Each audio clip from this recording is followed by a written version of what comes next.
కడప జిల్లా ప్రొద్దుటూరులో SS mall వివాదం కంటిన్యూ అవుతోంది. మాల్ని పరిశీలించేందుకు వచ్చిన టీడీపీ నేత ప్రవీణ్ అడ్డుకునేందుకు వరదరాజులు రెడ్డి అనుచరులు ప్రయత్నించారు.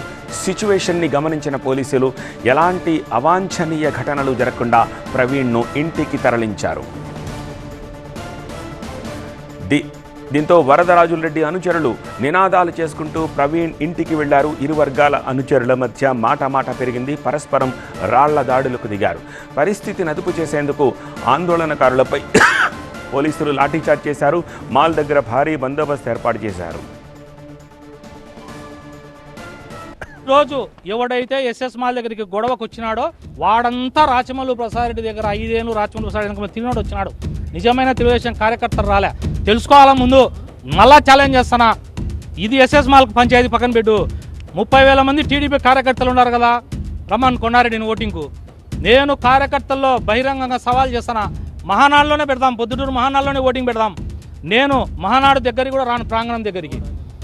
కార్యకర్తలు గన నాకు ఒక్క ఓటు ఎక్కువ వేసినా కూడా నేను ప్రజల కోసం పోరాడతా, కార్యకర్త కోసం పోరాడతా.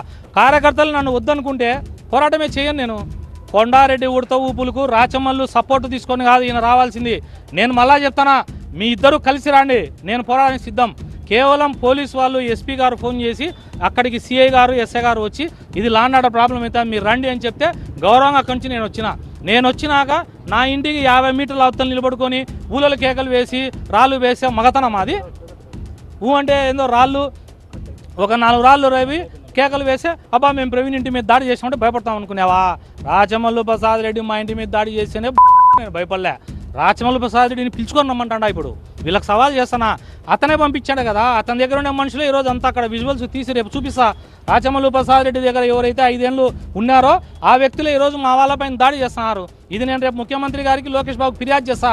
జైల్లోకి పోయిన వాళ్ళు మా వాళ్ళు పెట్టుకొని అధికారం అనుభవించేది వాళ్ళు.